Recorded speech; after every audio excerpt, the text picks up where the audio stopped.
Assalamualaikum warahmatullahi wabarakatuh. Waalaikumsalam warahmatullahi wabarakatuh. Sobat Kiswah, kita kembali lagi di Pojok Kiswah episode ke-6. Kali ini saya Amrul Haq dengan rekan saya Dimas akan berbincang banyak dengan aktivis mahasiswa nih Bang Dimas. Waduh. Beliau adalah Sultan Rifandi. Sultan bukan sembarang sultan ya. Bukan sembarang Sultan. Ini Sultan dari Rifandi. Sultan, The real dari Sultan. kecil gue Sultan. Ini profilnya merupakan aktivis kampus dan Presma UIN Jakarta 2019-2020. Meraih gelar Sarjana Ilmu Sosial dari FISIP Universitas Negeri Syarif Hidayatullah Jakarta. Dan Sultan Rifandi adalah Ketua Dewan Mahasiswa UIN Syarif Hidayatullah. Namanya menerima perhatian publik sewaktu beliau berbicara dalam sebuah diskusi terkait aksi demo mahasiswa di sebuah stasiun televisi. Waktu itu ya. Waktu itu. Banyak yang beranggapan bahwa tanggapan Bang Sultan Rifandi ini terkait demo itu dievaluasi cerdas. Namanya mencuat usai tampil pada sebuah acara televisi tersebut. Bang Sultan. Formal banget. Ya. Udah kayak news anchor loh. Gimana bro? Oke. Mas Sultan, sebelum kita berbicara banyak soal politik ya, apalagi ini lebih ke aktivis politik nih Mas Sultan. Menggelitik nggak kira-kira? Waduh. Jangan sebut merek. Ini menggelitik itu kan kondisi Iya. dimana kita tuh lucu gitu loh. oke, tapi ini Menggelitik menyerempet namanya. ke ada brand salah ya. satu brand. Oh iya. Isu anak muda dan sebagainya. Boleh bicara dulu tentang latar riwayat kehidupan Bang Sultan ini. Apanya nih latar belakang apanya? Apa pendidikannya, apa Oke. kemarin pas demo itu seperti apa nih? Pendidikan dulu deh, lahir. Pendidikan dulu ya. Lahir di Jakarta ya 96 27 Oktober 1996. Lahir di Jakarta, menempuh pendidikan biasa di Jakarta, SD di Jakarta, SMP di Jakarta, SMA di pesantren Wah. Di mana tuh? di Darul Ulum Lido, Bogor. Bogor. Perbatasan lah antara Kabupaten Bogor sama Sukabumi itu, mendekati Cicurug sana kan. Nah, sejak di pesantren itu kebetulan ini gua lu santai kan? Santai. Oh iya, santai. Harus ana ente. Iya. Kebetulan ya mengaktifasi lah. Kan kalau aktivis tuh kesannya ada predikat yang serius gitu ya, ada beban moral, ada macam-macam.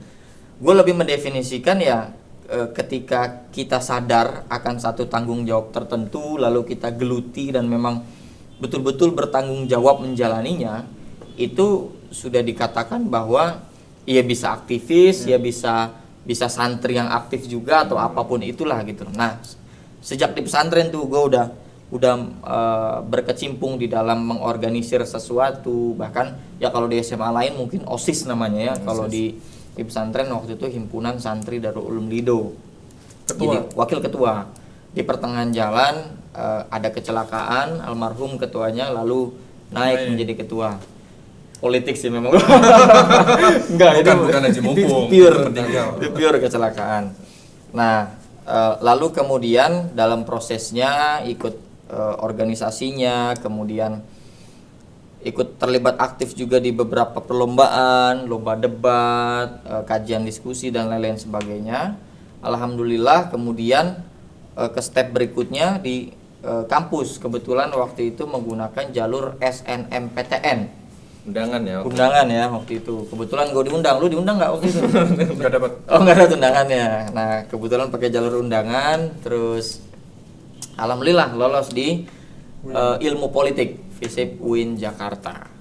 Di FISIP UIN Jakarta ya sama mengaktifasikan diri juga ke dalam bentuk kegiatan-kegiatan sosial, keorganisasian, seperti pernah ikut juga dalam semacam kelompok mengajar yang tiap Sabtu dan Minggu itu kita terjun langsung ke masyarakat, lebih tepatnya di Kampung Gunung Balong. Dulu masih ada, sekarang udah digusur. Ini program apa? Indonesia Mengajar bukan? FISIP mengajar. Oh, Konsepnya dari kampus. mungkin sama, tapi ruang lingkupnya kita lebih FISIP dan lokasinya lebih dekat gitu loh, di daerah Fatmawati belakang Mayapada. Kemudian tiap Sabtu, tiap Minggu kadang ke sana gitu loh, mengajar, ngajar basic mereka yang nggak mendapatkan hak pendidikan yang sama gitu seperti kita gitu ya, karena kondisi tertentu satu dan lain hal, terlibat aktif di sana, di organisasi ekstra juga, di himpunan mahasiswa Islam sampai tingkat LK2 bahkan, LK1 di Ciputat, LK2 di Jawa Timur di Madura. Kalau LK ini HMI. HMI. Terus ya menggeluti di internal kampus juga, jadi sempat pengurus di pusat ya, di BEM-nya, kepengurusan Dewan Eksekutif Mahasiswa. Mungkin di kampus lain BEM ada yang Dema, nah di UIN itu Dema, sampai di 2019 menjadi ketua Demanya. Itu secara singkat, nggak seru sih. Seru dong, boleh gitu dong. Menarik sih, saya tadi dapat pengalaman menyantri juga ya tadi ya. Bang Apron juga nyantri. Saya juga nyantri. Bentar doang, cuma 4 tahun. Di pondok? Enggak, di pesantren kilat. Di pondok. Ini pondok KB. Pondok gede Bekasi. Pak. Oh, iya. Nyantri juga Mas Bang Sultan Berapa tahun? 4 tahun. 4 tahun. Karena kan memang bukan naik kelas, tapi ada program yang mungkin tahun pertamanya itu semacam adaptasi kali ya. Jadi baru di tahun kedua kita terdaftar sebagai siswa madrasah aliyah. Jadi tahun pertama itu fokus belajar bahasa Arabnya, kemudian kitab-kitabnya, kemudian ya adaptasi sama lingkungan kepesantrenan. Baru di tahun keduanya tercantum sebagai siswa madrasah aliyah. Kenapa akhirnya memutuskan nyantri waktu itu, Bang Sultan? Sebetulnya bukan keputusan yang direncanakan. Kecelakaan. Ya. Bukan kecelakaan juga. Kalau kecelakaan tuh lebih ke apa ya? Lebih ke pelarian lah, lebih ke pelarian lah kalau begitu. Cuman pada saat itu memang orang tua punya relasi yang cukup kuat karena orang tua juga alumni dari situ. Dua-duanya, ibu dan bapak. Jadi ketemu dalam satu kelas juga, lahirlah saya. Nah, akhirnya dan sebetulnya memang waktu itu nggak dapat SMA negeri juga tuh waktu itu di Jakarta kan. Karena itu. Jadi ya udahlah, pusing-pusing kalau swasta tuh agak sayang aja kan, mending ya udahlah sekalian pesantren. Dan alhamdulillah karena orang dalam mungkin. Tapi ikut tes, saya ikut prosedurnya. Tapi kebetulan memang saat dites itu kita mendapat nilai itu yang sangat rendah. Gitu loh. Ngaji nggak bisa, khot menulis Arab nggak bisa gitu. Jadi betul-betul dari nol lah. Dari nol. Ini Mas Dimas juga santri nih. Santri Saya di mana? kebetulan santri di Banyuwangi. Oh, di Banyuwangi. Ini 5 Modern tahun. atau Semi modern. semi modern? Salafi. Masih makan terong juga. Oh, sebenarnya. Sama. Tempe juga tiap Iya, hari. sama itu mah gitu. Jadi ya alhamdulillah prosedurnya masuk. Masuk ya waktu itu ya. Tapi orang tua nih kan lahir dari keluarga pesantren dan boleh dibilang adalah keluarga religius ya. Boleh Enggak dibilang juga sih seperti itu. sebenarnya.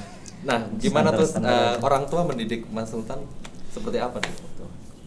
Sampai Nggak akhirnya- terlalu kalau dibilang religius tuh nggak terlalu lah. Cuman memang budaya ke pesantrennya mau nggak mau kan akan melekat juga, dan cukup demokratis ya, artinya tidak yang dikekang pilihan atau keputusannya pada satu keputusan tertentu ataupun pada satu sudut tertentu saja. Jadi lebih dibebaskan, tapi memang masih on the track dalam koridor yang memang dibikin rambu-rambunya gitu loh.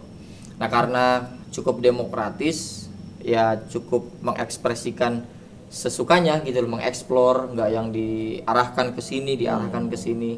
Di SMP ya biasa aja gitu, nggak terlalu ya dibebaskan. Di pesantren pun ya itu sebenarnya dikasih pilihan juga apakah mau terus atau mau pindah gitu loh. Tapi karena keputusan kemerdekaan saya akhirnya ya terus aja gitu loh. Iya dong, harus diputuskan secara sadar diri Sadar kita diri, kan. ya, Kalau betul. terpaksa ya nggak akan seserius itu juga menjadi santri kan. Akhirnya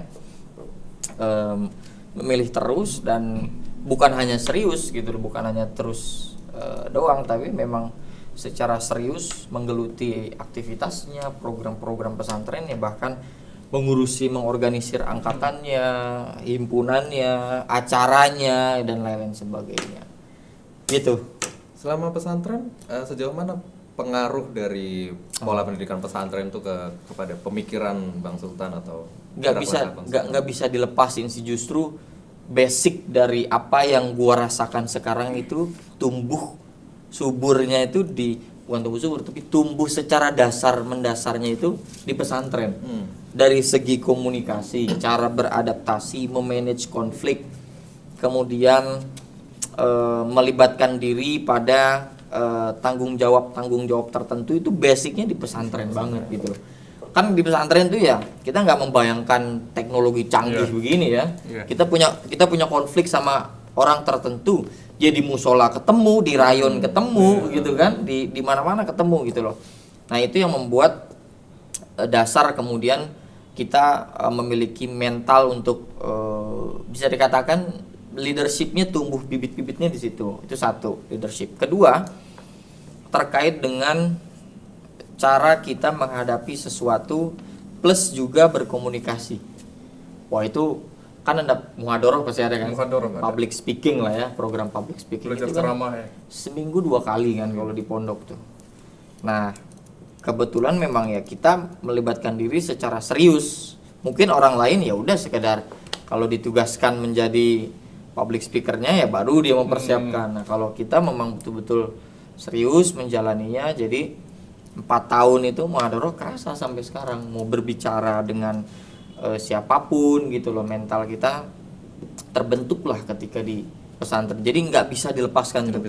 Jadi pendidikan dasar di pesantren lalu di-upgrade di kemudian hari pada saat di kampus gitu loh, di kampus. Karena kiai saya di pesantren pernah bilang kalau pesantren adalah miniatur kehidupan di luar. Jadi bagaimana kalian di pesantren, nanti di luarnya seperti apa? Betul, sepakat. Ini luar biasa sih melihat kepesantrenan kalian berdua ya. Enggak. Kalau di diriku soalnya agak beda. Pesantren saya karena semi modern ya agak lebih ke lebih mendekati tradisional sebenarnya, bahkan mendekati politik itu juga tidak boleh katanya. Ya belajar mungkin politik bukan tidak boleh tapi mungkin tabu kan ya. tabu banget. Wala tadkhul fiha kata jangan masuk. Kalau belajar politik silakan, tapi jangan masuk ke dalamnya seperti itu. Tapi keren juga sih. Masih debatable lah ya kalau Tapi bukannya kalau di pesantren itu lebih nggak demokratis ya kalau dipikir-pikir? Justru apa di tempat saya aja? Mungkin. Ya itu kan itu masing-masing karakter pesantrennya gitu ya. Membayangkan demokrasi seperti yang diajarkan di SMA luar itu tentu berbeda. Dalam koridor pesantren itu kan ya kultur kiainya, kultur santrinya, kaum abangannya, kemudian patriarkisnya, hierarkis segala macam kan mewarnai. Tapi kalau disebut tidak demokratis juga tidak gitu loh. Seperti pemilihan ketua misalkan, itu kan di masing-masing pesantren punya mekanisme untuk mencari siapa yang pantas untuk menjadi ketua angkatannya, siapa yang pantas menjadi ketua himpunan atau OSIS atau apapun namanya gitu loh. Dan itu tidak ujuk-ujuk gitu, nggak yang ditunjuk dari kiainya saja misalkan. Mungkin ada yang ditunjuk, tapi kan tentu atas kesepakatan angkatannya. Siapa yang capable, siapa yang berkualitas, siapa yang memang pantas gitu loh. Kalau waktu di pesantren saya memang ada pemilihannya, one man one vote. Sekalipun sebelum one man one vote itu sudah terpimpin gitu loh. Sudah terpimpin siapa yang diplot di A, siapa yang diplot di B. Sekalipun demokrasi ya demokrasi terpimpin mungkin namanya. Demokrasi terpimpin. Udah disetting sebelumnya. Itu di kemudian hari baru nyaro ternyata seperti ini. Oke, Bang Sultan, sejak kapan ada ketertarikan dengan aktivisme politik? Do you love it? Kalau disebut aktivisme politik ya. Aktivisme politik. Ya itu pas kampus lah, karena kan kalau kalau aktivis tuh maknanya kan agak-agak berat ya. Sebetulnya orang yang ditugaskan, dikasih tanggung jawab, diembankan satu tugas tertentu dan dia melaksanakannya dengan baik, itu juga bisa disebut aktivis gitu loh. Ketika dia melibatkan sesuatu pada keterlibatan kegiatan-kegiatan tertentu, itu aktivis. Cuman ketika melekat politik di sana, itu variabel beban besar yang akhirnya melekat, bahwa seolah-olah aktivis itu ya harus demo semata-mata mengerucut begitu loh definisinya, identik seperti itu. Padahal kita lihat banyak sekali konten kreator yang analisisnya, kreasinya itu melebihi dari aktivis yang selama ini didefinisikan seperti itu. Tapi kalau ditanyakan sejak kapan, ya tentu sejak di kampus, sejak semester 1 itu karena ya karena disiplinnya sudah disiplin ilmu politik gitu loh, mau nggak mau kabarnya, disiplin ilmunya, literaturnya, kemudian aktivitasnya, yaitu harus terjun ke dalam hal ihwal politik gitu loh. Bahkan tugasnya harus menganalisa partai politik, melihat komunikasi publik pejabat, menganalisa kebijakan publik. Itu kan mau nggak mau dengan disiplin keilmuan sudah terlibat sejak semester 1. Tetapi bukan hanya dalam koridor itu. Di luar itu pun ya gue improvisasi juga gitu loh. Jadi ada fasilitas yang bisa diemban atau dimanfaatkan di organisasi ekstra, ya kita ambil gitu loh. Kemudian ada acara tertentu, ada seminar tertentu. Nah, ini gue hobi banget menjadi moderator nih, kayak lulu berdua nih. Oh, belum narsum ya? Iya, itu step berikutnya gitu. Tapi dari awal tuh Moderator dulu. itu emang gemar banget gitu. Bahkan jadi pengen melibatkan diri gitu. Karena kan moderator itu orang yang paling pintar dalam satu acara. Dia harus mempelajari tema, dia harus mendengarkan pembicaraan materi, dia harus nyambung sama penanya, dan dia harus nyambung sama yang jawab pertanyaan. Jadi dari ilmu dari A sampai Z di moderator tuh ketampung. Kuncinya. Gitu loh. Nah, terus dari semester 1, semester 2 mungkin meningkat ya setelah itu di HMI-nya, setelah LK2 menggeluti betul-betul mempelajari sebagai tutor filsafat ilmu gitu. Jadi dalam HMI itu ada klausul ilmunya NDP. Nah, sebelum ke NDP itu kan ya kalau di PMI pergerakan, Nilai dasar pergerakan. perjuangan kalau di HMI NDP gitu kan. Nah, sebelum sampai situ pengantarnya itu filsafat ilmu. Nah, jadi tutor, kemudian ke berbagai latihan perkaderan, ya materi-materi diskusi juga kita aktivasi. Jadi sejak di kampus. Oke, sejak tahun 2019 nih. Ini naik-naiknya Bang Sultan ini 2019 nih. Pada saat Debut. itu Naik ya segitu ya. naik. Gua nggak ngerasa. Ada demo besar-besaran mahasiswa di depan gedung DPR waktu itu sempat dinilai chaos. Boleh. Bukan dinilai chaos, memang chaos. Memang chaos. Waktu itu ya. Sampai jalanan lumpuh tuh, tol Gatot Subroto atau itu. Boleh kita flashback, Bang Sultan? Oke. Apa yang sebenarnya menjadi tuntutan mahasiswa pada saat itu? Kalau diklaim pada satu kebijakan tertentu terlalu naif ya mungkin kalau kita langsung menyederhanakan, tetapi kalau kita lihat di daerah A itu kan punya tuntutan dengan local wisdomnya sendiri, persoalan daerahnya sendiri. Kalau hanya melihat Jakarta sebagai spotlight nasional yang menihilkan banyak tuntutan banyak orang itu kan, tetapi memang ada frekuensi yang sama pada saat itu. Misalkan ketika kita melihat tindak tanduk anggota DPR pada saat itu dalam mengesahkan kebijakan tertentu itu kan udah kayak paket ekspres juga, ngebut banget. Kemudian di beberapa kebijakan seperti undang-undang KPK, ya dulu RUU KPK sekarang sudah menjadi undang-undang Minerba ya kan, Omnibus Law, kemudian RKUHP juga ada 7-8 tuntutan lah, itu banyak di Jakarta, di mana-mana. Cuma memang itu kalau gue nilai menjadi akumulasi kekecewaan, akumulasi ketidakpercayaan, ketidakpuasan terhadap perilaku pejabat publik yang kita nilai dalam tanda kutip sewenang-wenang di dalam membuat kebijakan, dan sampai sekarang itu kan masih terjadi. Isu minyak goreng, isu BBM, isu penundaan pemilu, isu banyak orang yang bukan pada tempatnya berbicara sesuatu gitu. Lidahnya tuh iseng gitu loh. Orang Menko Marves ngapain bahas pemilu gitu loh. Iya kan?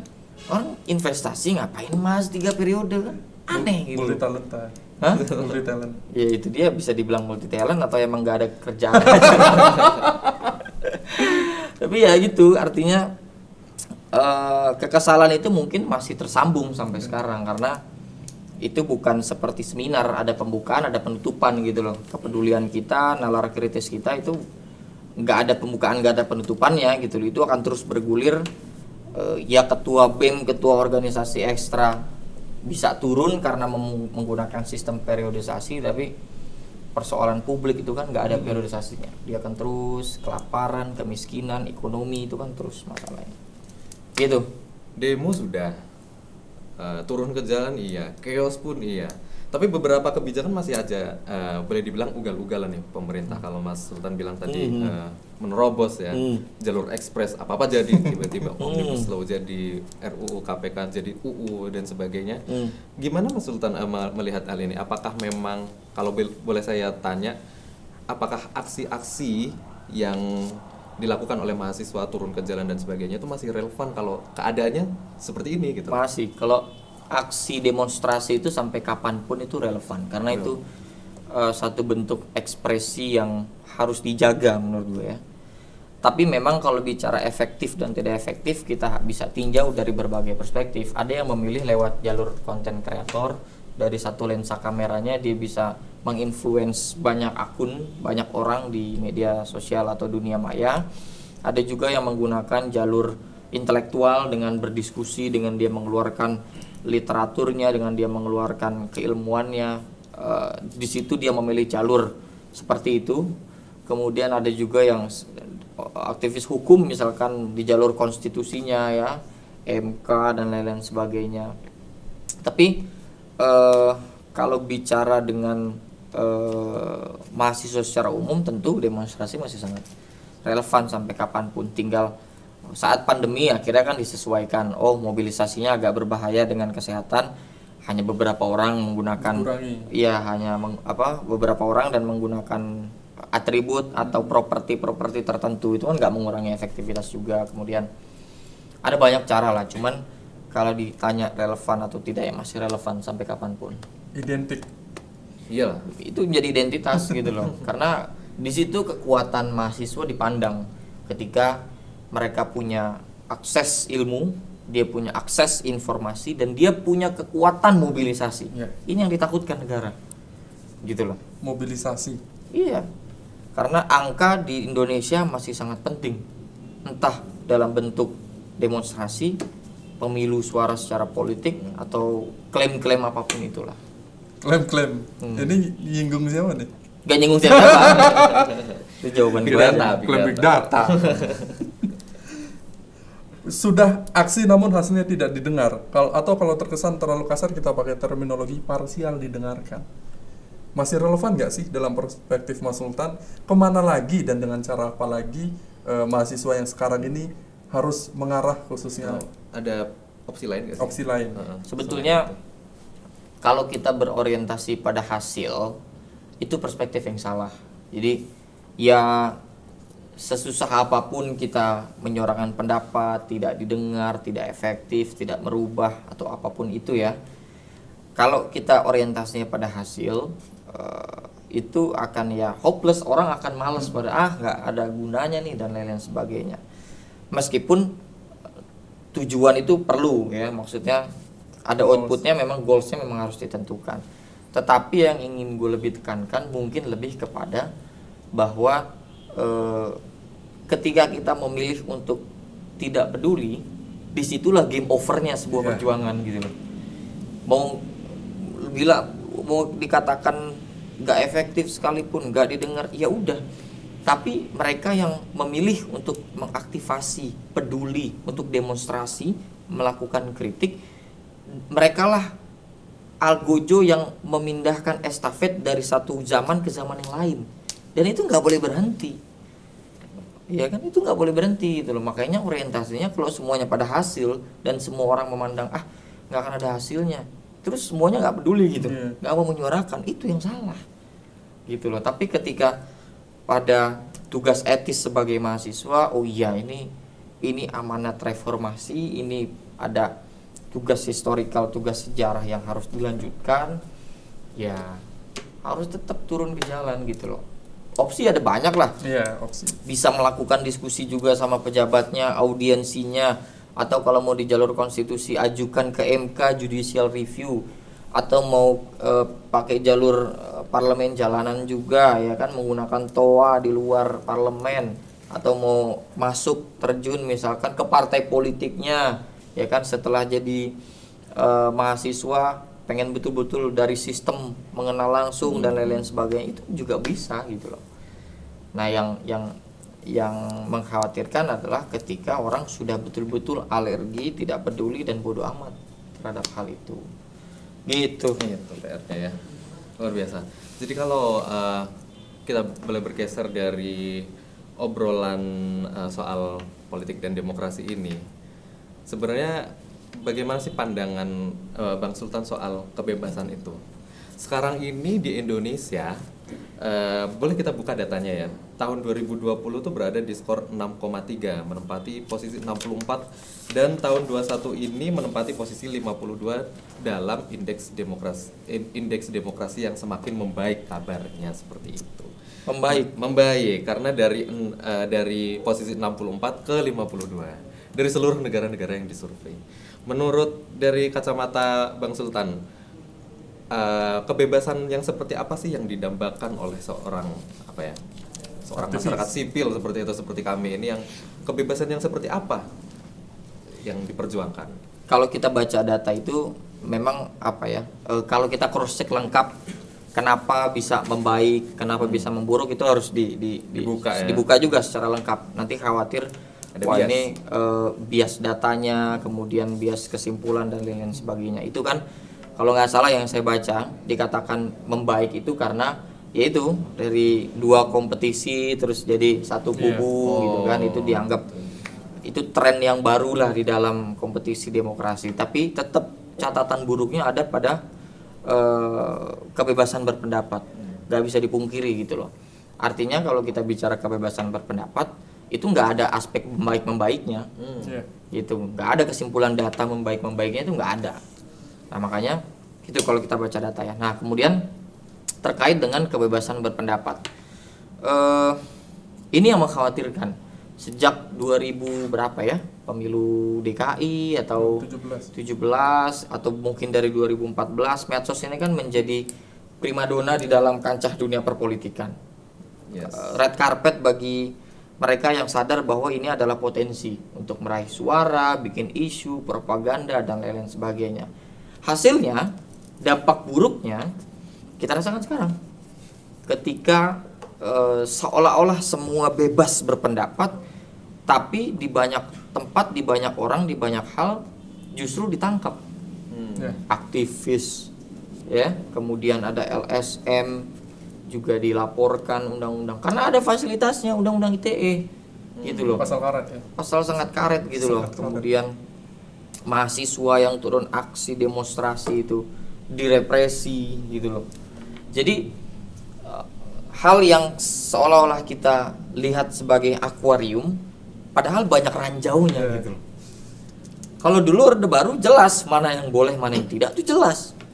Sekarang seolah-olah semua boleh padahal tidak boleh. Tahu-tahu diciduk, tahu-tahu ditangkap. Sampai Presiden Jokowi mengeluarkan statement awal tahun ini kalau nggak salah, mengeluarkan statement bilang ke polisi kalau jangan sedikit-sedikit ditangkap. Ya, statement itu ada konsekuensi implementatif atau tidak. Kalau cuma sekedar statement, Kang parkir di depan juga bisa statement gitu loh. Ya kan, kita di sini juga sedang berstatement. Tapi kan kalau presiden yang melakukan statement, itu ada konsekuensi politik, konsekuensi hukum.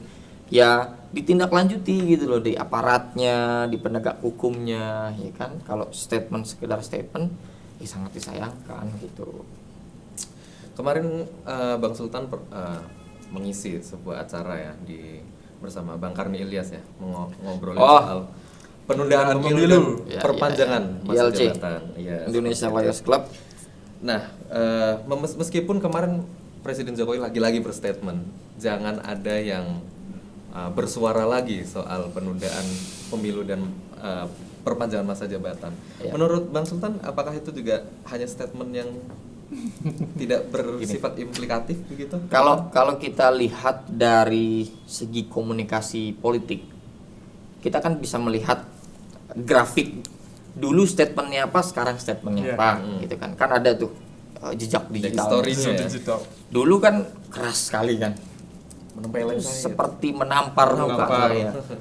Dan bagi komunikasi politik orang Jawa itu sudah sangat keras gitu loh, sudah sangat keras. Tapi di kemudian hari kan kita melihat ada grafik yang menurun gitu. Iya. Ketika statementnya berubah menjadi itu wajar-wajar saja. Semua Demokrasi. orang berhak bersuara, semua orang berhak memberikan masukan, dan saya hanya akan taat dan patuh pada konstitusi. Itu kan sangat bersayap gitu loh. Iya, iya, iya. Itu yang saya tanyakan kepada jubir presiden, ya Pak Ngabalin yang waktu itu hadir di situ kan. Saya katakan kalau taat pada konstitusi, hari ini kan postur tubuh partai politik pemerintah hari ini sangat besar. Kita melihat eksekutif dan legislatif mesra sekali di beberapa kebijakan kan. Termasuk wacana A, wacana B menjadi rekomendasi presiden, masuk ke DPR jadi cap stempel doang. Jadi Jadi undang-undang. undang-undang. Iya kan? Semudah itu. Nah, terkait wacana ini yang kita khawatirkan. Ketika wacana ini dibiarkan bergulir, menteri dibiarkan bicara seperti itu, yang bukan pada tupoksinya, abdesi bahkan kepala-kepala Iya, kepala desa, desa. dibiarkan gitu. Itu ada Pak Jokowinya di situ, gitu kan, berbicara seperti itu. Nah ini kan artinya memang ada ruang yang diberikan. untuk Sengaja berbicara. diberikan. Iya. Toh nggak dilarang, kan nggak mungkin Iya. protokol kepresidenan membiarkan perbincangan topik yang dihadiri oleh presiden tanpa memang ACC.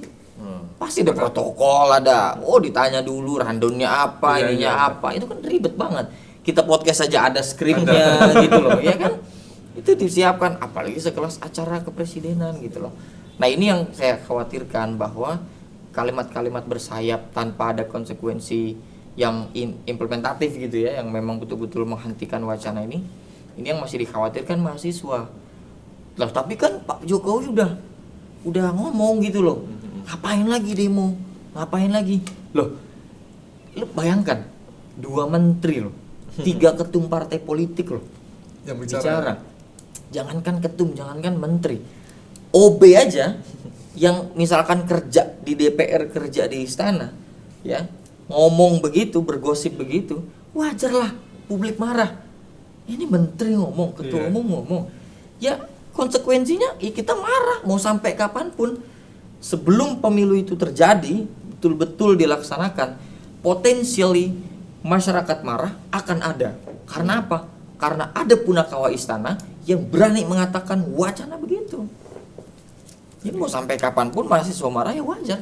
Wajar ya. Iya, karena menteri ngomong, ketua umum yang Ketua juga umum. mungkin di pemerintah, iya kan?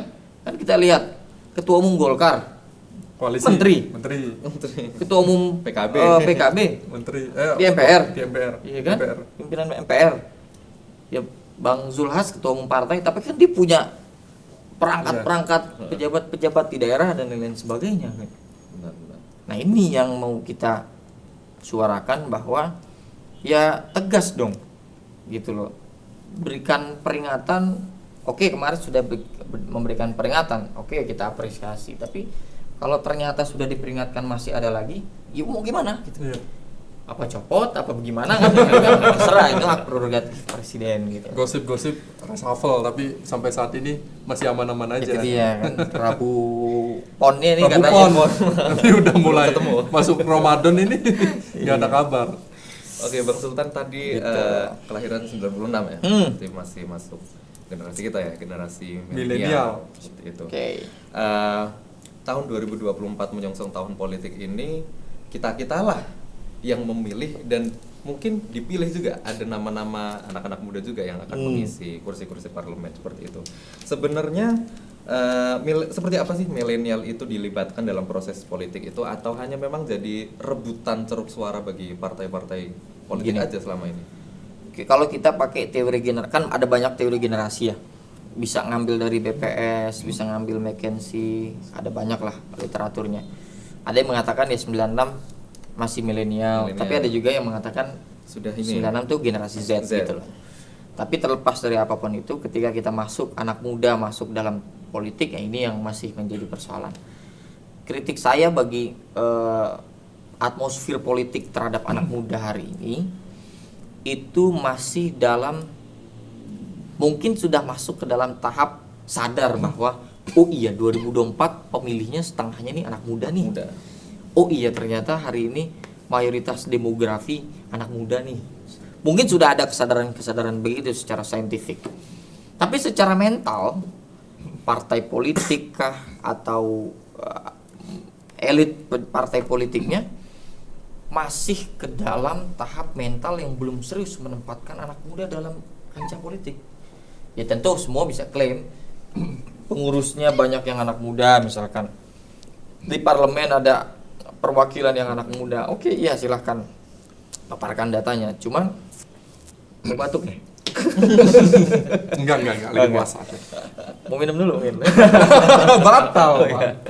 Nah, tapi secara mental, budayanya dan lain-lain sebagainya, anak muda masih sebatas rangkaian kecil, hanya sebatas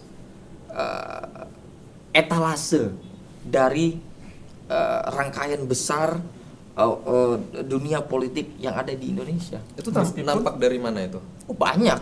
Satu misalkan kalau kita lihat parlemen, oke, kita pengen mengatakan ada kok anak muda di parlemen, ada kok anak-anak dewan di parlemen yang anak-anak muda gitu ya.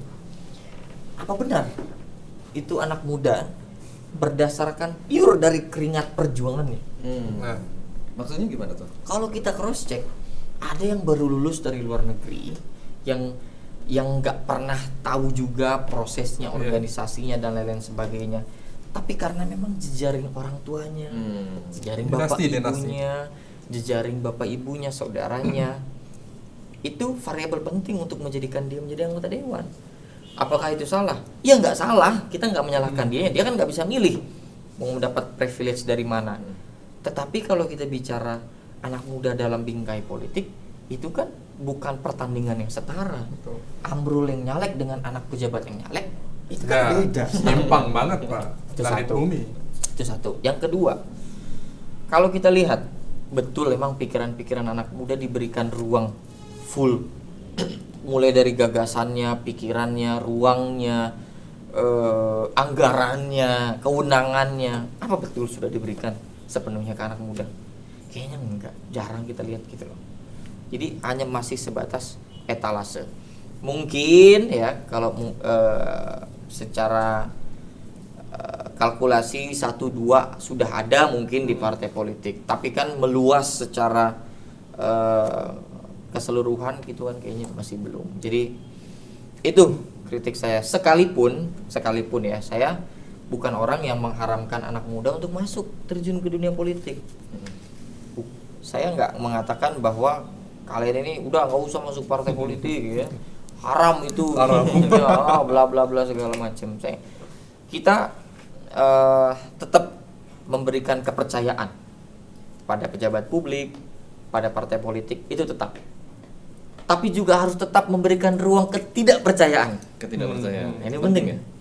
Memberikan ruang percaya itu penting, memberikan ruang tidak percaya juga itu yang menjadi penting. Tidak percaya untuk Barangkali ekspektasi kita, tindakan-tindakan mereka, kemudian keputusan kebijakan publik mereka yang kadangkala tidak sesuai dengan publik, tidak terwakilkan kita, kepentingannya dan lain-lain sebagainya.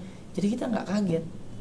Jadi suatu saat kita kritik, ya wajar karena memang sudah mulai tidak terkoneksi, nggak mewakilkan siapapun.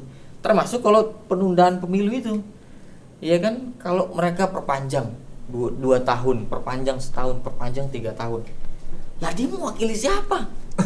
Iya. Ini yang harus kita tegaskan nih, anak muda ya. Kalau misalkan wacana penundaan pemilu atau masa jabatan presiden ini terjadi, satu, mereka nggak mewakili siapapun, dan yang kedua, mereka menggunakan anggaran, mereka menggunakan uang rakyat yang menggunakannya kita nggak pilih.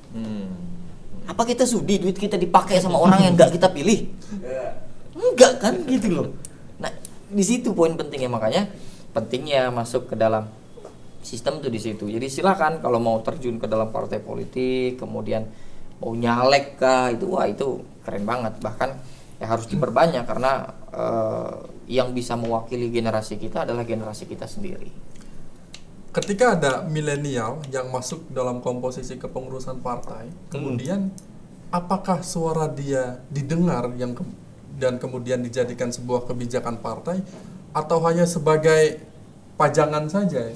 Nah itu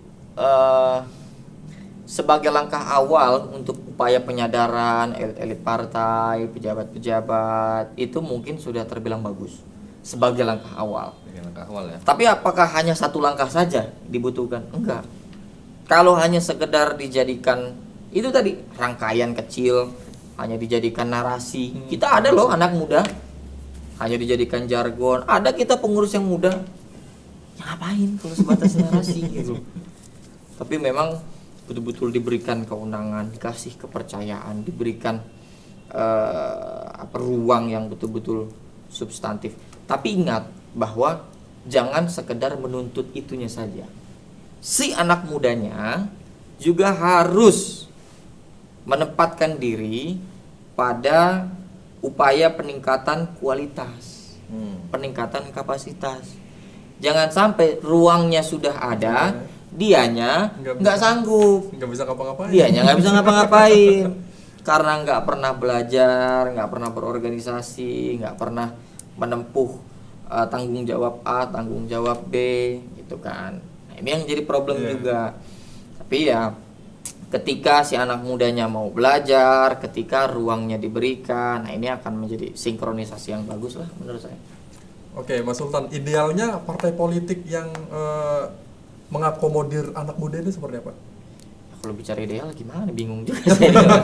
Apa tidak ada yang ideal? Tapi paling tidak ya secara basic ya, secara mendasar reformasi atau revolusi partai politik itu harus dilakukan. Mental orang tua yang menganggap bahwa kewenangan itu seperti properti yang tidak bisa diganggu-gugat oleh orang lain seperti milik keluarga, itu yang harus dikoreksi. Kemudian mental partai politik yang enggan terhadap sesuatu yang baru yang dibawa oleh anak-anak muda seperti barang haram yang tidak boleh dilakukan, ini yang harus dikoreksi. Kemudian ya banyak hal lah gitu loh. Jadi ya, kalau dikatakan ideal seperti apa, susah juga ideal seperti apa. Karena ini yang pasti dalam politik adalah ketidakpastian itu sendiri kan. Jadi sulit sekali mencari rumus yang ideal. Tetapi paling tidak ada basic-basic, ada dasar-dasar yang memang dilakukan secara pakem di partai politik. Kalau boleh saya menambahkan, sebenarnya mungkin dari perspektif saya sendiri ya, boleh dikoreksi. Keengganan anak-anak milenial, anak-anak muda untuk terjun dalam politik praktis, ikut gabung ke parpol atau berusaha berlaga gitu ya di panggung perpolitikan pemilihan, pemilu seperti itu. Ya benar kata Bang Sultan tadi bahwa ada sebuah ketimpangan yang dimiliki oleh, misalkan saya sebagai anak orang tani seperti itu ya, mau nyalek juga agak susah karena sistemnya sudah mapan seperti ini, butuh modal banyak dan sebagainya.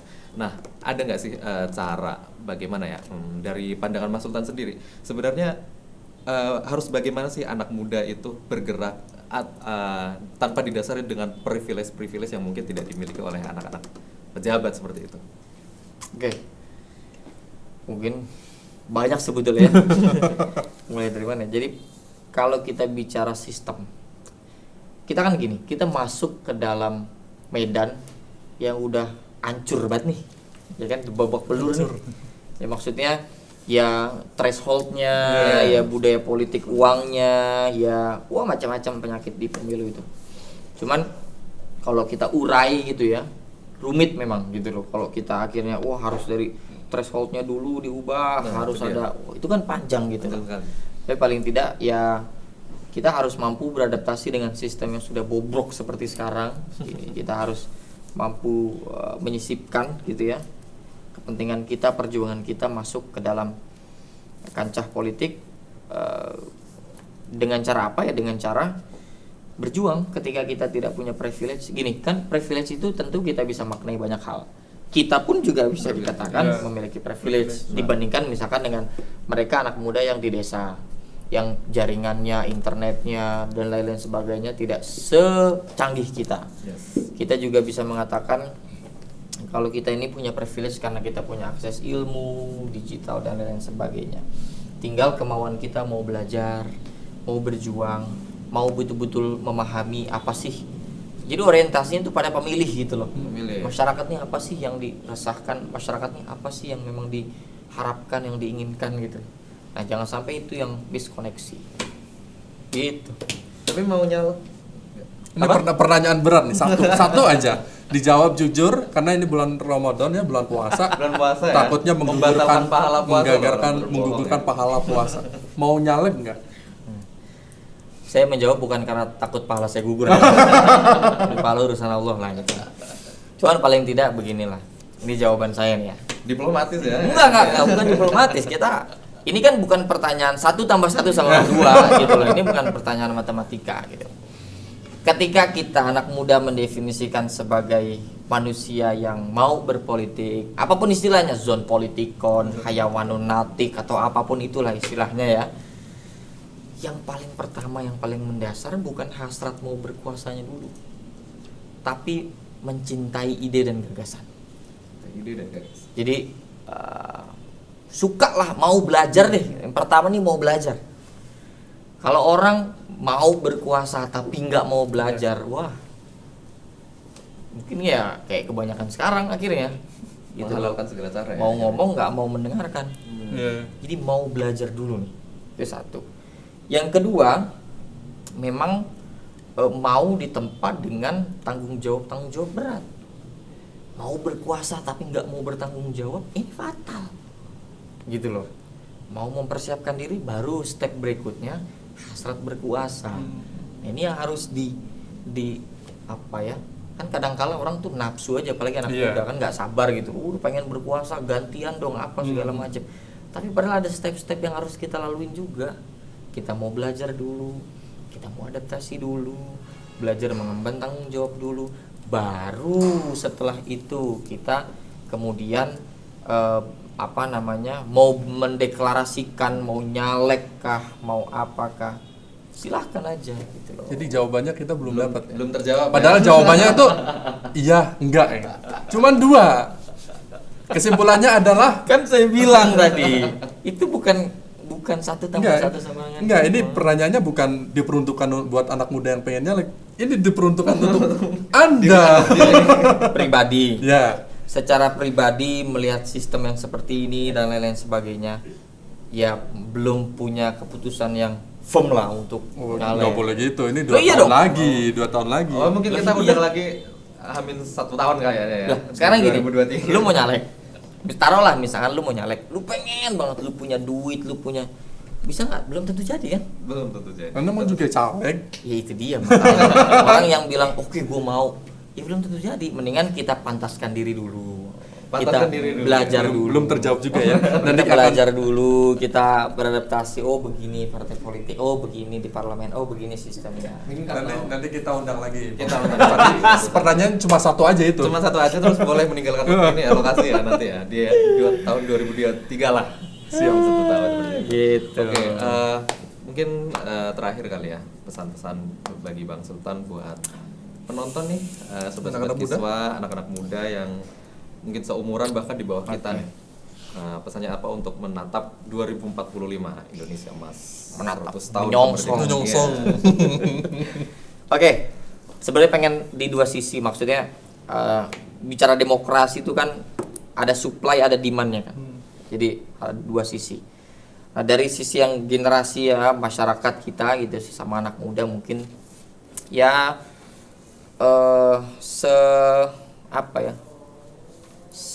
sekusut apapun gitu ya, sesulit apapun, semuak apapun kita nih anak muda terhadap dunia politik, tetap kita harus memiliki itikat untuk peduli, rasa itikat, rasa ingin mau merubah, kemudian keterlibatan itu penting. Jadi kalau 100% anak muda nggak peduli terhadap bangsanya agak ngeri juga sebetulnya. Antipati. Tapi kalau 100% anak muda terlalu positive thinking terhadap pejabat-pejabat itu juga bahaya juga gitu loh. Akhirnya menihilkan kekritisan juga dan lain-lain sebagainya, menihilkan saintifik dan lain-lain sebagainya. Nah, jadi pesannya mungkin ya saya berharap adalah 1-2 orang atau banyak orang yang memang memilih untuk terjun di dalam dunia politik, entah di sistem maupun di luar sistem, tapi memang betul-betul secara komitmen memegang teguh secara full, secara kuat gitu ya, mengerti apa yang mau dia lakukan, mengerti apa yang mau dia canangkan, gagasannya apa, prokernya apa, gagasan dan lain-lain sebagainya apa, itu paham betul gitu loh. Jadi bukan sekedar mau ganti lu gantian sini dong, nggak sekedar begitu gitu loh. Nah, di satu sisi juga untuk partai politiknya, saya tegas lah ingin saya sampaikan bahwa bagi partai politik yang tidak mempelajari demografi pemilih di 2024, artinya partai politik tersebut sedang menggali kuburnya sendiri. Ini Benar. penting. Tahun dulu. Ini penting. Bagi partai politik yang tidak mau belajar, yang tidak mau mempelajari, yang tidak mau membuka ruang, membuka pintu selebar-lebarnya untuk anak muda, untuk gagasan baru, untuk orang-orang baru, untuk generasi baru. Terjun, berjuanglah, mau belajarkah atau apapun itu, ya. Nah, bagi partai politik yang tidak melakukan itu, ya kita lihat aja di 2024 akan banyak partai politik yang sedang menggali kuburnya sendiri. Tumbang ya. Tumbang, mau beringin sekalipun. Jangan sebut merek. Pak. Oh iya, ya kan pohon itu. Ada Tapi kan pohon simbol. pohon rambutan, Pohon rambutan. banyak gitu. Dan pepohonan lainnya ya. Pohonan lainnya. Itu Sobat Kiswah berarti intinya adalah komitmen. Komitmen. Nggak apa-apa turun ke dunia politik, tapi harus komitmen. Mengerti, komitmen dengan tanggung jawabnya sendiri. Ah, itu dia. Baik, terima kasih Sobat Kiswah telah menyaksikan kita bertiga. Kita bertiga. Jalan gimana? Iya, terima kasih juga ya kepada Bang Sultan yang sudah hadir di Gubuk Derita ini.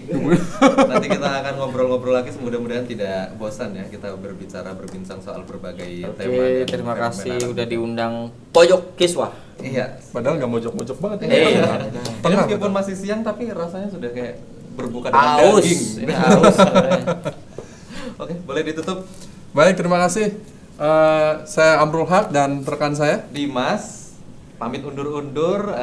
Jangan lupa saksikan episode Pojok Kiswah selanjutnya dengan berbagai tema dan narasumber luar biasa lainnya. Boleh di-follow seluruh akun-akun media dari kiswah.co Dan di-follow juga notifikasi. Wah, penting itu. notifikasi ya. Ada di sini juga. Saya mau ngomong cuma nanti aja deh. Ada kolaborasi juga. Terima kasih atas segala perhatian. Mohon maaf atas segala kekurangan. Sampai jumpa lagi. Wassalamualaikum warahmatullahi wabarakatuh.